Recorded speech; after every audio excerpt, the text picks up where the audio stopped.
Edwin Payne and Charles Rowland, aka the Dead Boy Detectives, are, as the name suggests, dead boys who solve mysteries. To be clear, they aren't going at it alone.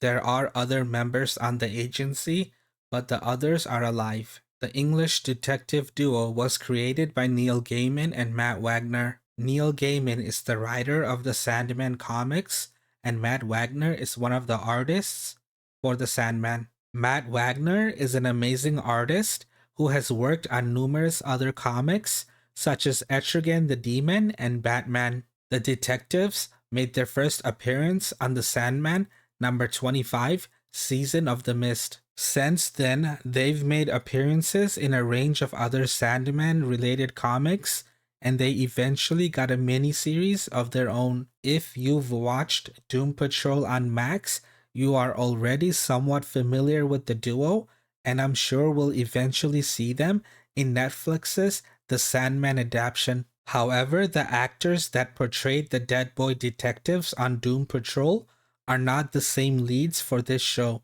The show was originally meant to be on Max, but with a network change, maybe they also had to change the actors for contractual reasons. I don't have anything to back that up with.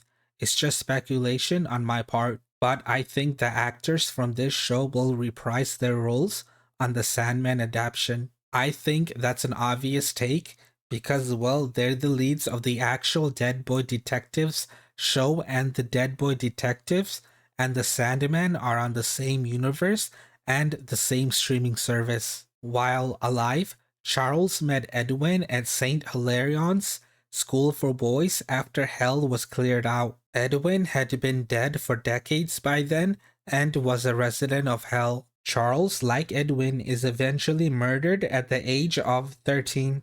Death then comes to collect Charles, but she's in a hurry because things are a mess at the moment and she's got a lot on her plate. Charles refuses to leave without Edwin. Death gets frustrated with Charles and allows him to linger on for now. She promises to eventually come for him again. The two best friends then decide to leave the school and seek out new adventures, which leads them to create the Dead Boy Detectives Agency. They eventually add Crystal, a clairvoyant, and her friend Nico, who can see ghosts after her brush with death. As ghosts, they have abilities such as invisibility, teleportation, possession, and many more, which help them navigate the supernatural side of things. Crystal and Nico help with the human side. Dead Boy Detectives is set in the Sandman universe,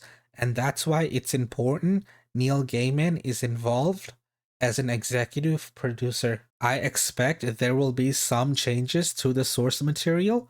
If you've seen the trailer, you'll notice the boys don't look 13. I also expect there to be new mysteries to solve and tweaks to the character arcs. I haven't read everything involving the Dead Boy Detectives, but from what I have read, I feel like some changes to fit a new media may not be a bad idea. That's why I feel a lot better when the creative mind behind the book or comic is involved in the adaptation. Personally, I love detective shows, and when you add Neil Gaiman and supernatural elements to it, I'm all in. The vibes are easygoing, light-hearted mysteries.